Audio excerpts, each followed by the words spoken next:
Assalamualaikum viewers, hopefully you all are fine and you all are doing great.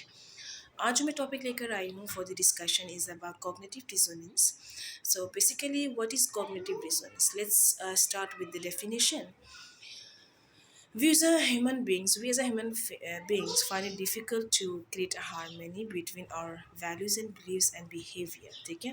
और वो जो feelings arise होती है उस चीज़ से, उस वैल्यूज़ एंड बिहेवियर्स और बिलीफ से, that is called cognitive dissonance. ठीक है. यहाँ पे हम लोग एक एग्जांपल देते हैं. लेट्स सपोज we say कि smoking is injurious to health and it causes cancer, और इससे आपकी जो फिजिकल हेल्थ है वो भी कॉम्प्रोमाइज़ होती है. ये जानने के बावजूद वो जो पर्सन है वो डिसकंटिन्यू नहीं करता और वो कंटिन्यूसली जो है स्मोकिंग करता है. ठीक है. तो यहाँ पे क्या होता है, यहाँ पे जो उसके वैल्यूज़ एंड बिलीव्स होते हैं they are not reflecting his behaviour which leads to cognitive dissonance. ठीक है. और इस वजह से उसको एक इंटेंस जो है फीलिंग ऑफ टेंस और अनकंफर्टेबल फील करता है. ठीक है. सो बेसिकली इस फीलिंग्स को हम लोग कॉग्निटिव डिसोनेंस कहते हैं. There are two most common things which lead to cognitive dissonance. The first one is abusive relationship.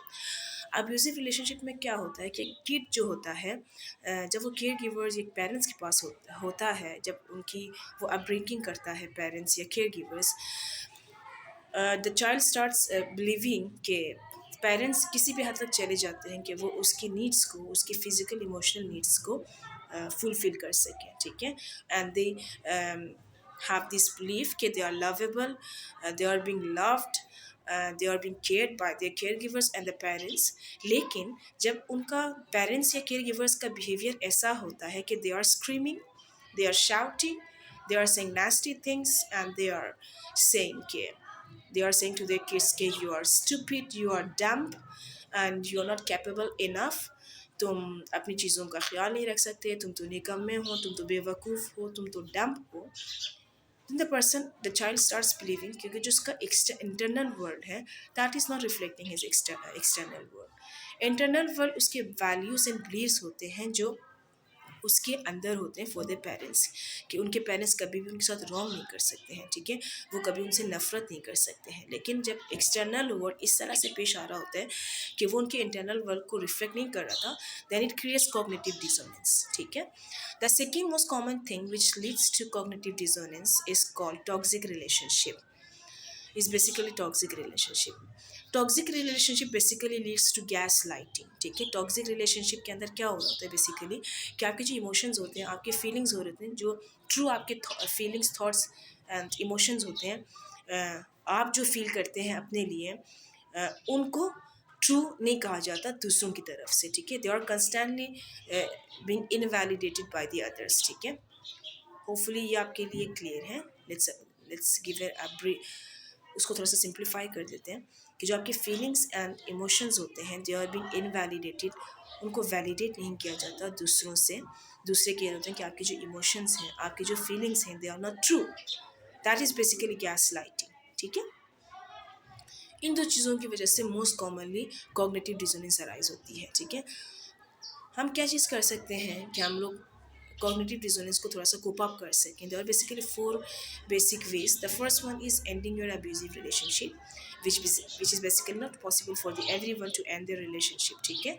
क्योंकि हम लोग अपने मेंटल हेल्थ को कॉम्प्रोमाइज़ कर रहे होते हैं और हम लोग उसी टॉक्सिक रिलेशनशिप को सह रहे होते हैं, and we are not ready to leave that person या दैट कोई भी हो. अगर हम उसको रिलेशनशिप को एंड नहीं कर सकते हैं तो हम लोग 2 चीज़ें कर सकते हैं. इस पर मैं इंशाल्लाह एक टॉपिक एक डिस्कशन करूँगी, हाउ टू से no in a very appropriate manner, जिससे दूसरा हर्ट भी नहीं होता और दूसरे को बुरा भी नहीं लगता. इस तरह आप, क्योंकि we are not basically machines, we are human beings and we are not 24 hours available for every person. ठीक है.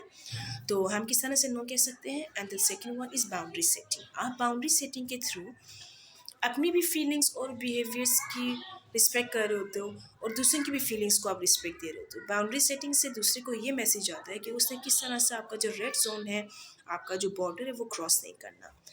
This is very healthy in every relationship. ठीक है. Relationship with your parents, with the siblings, with your partner, with the friends. अगर आप boundary setting करेंगे तो फिर आप बहुत हेल्दी वे में अपने लाइफ स्टाइल को गुजार सकेंगे. The second one is having positive thoughts. ठीक है, पॉजिटिव थॉट्स को हम किस तरह से प्रैक्टिस कर सकते हैं. पॉजिटिव थॉट्स को प्रैक्टिस करना थोड़ा मुश्किल है, लेकिन with the efforts, with practice, not everything is possible. ठीक है, पॉजिटिव थिंकिंग के थ्रू आप कॉग्निटिव डिसोनेंस को मिनिमाइज कर सकते हैं. The third one is consulting any professional psychologist. क्योंकि जो क्लिनिकल साइकोलॉजिस्ट होता है, जो थेरेपिस्ट होता है, that basically gives you a new perspective. आपको एक न्यू पर्सपेक्टिव दे रहा होता है कि आप अपनी लाइफ को, अपनी जाविया निगाह को चेंज कर सको towards life, towards your self and towards the world.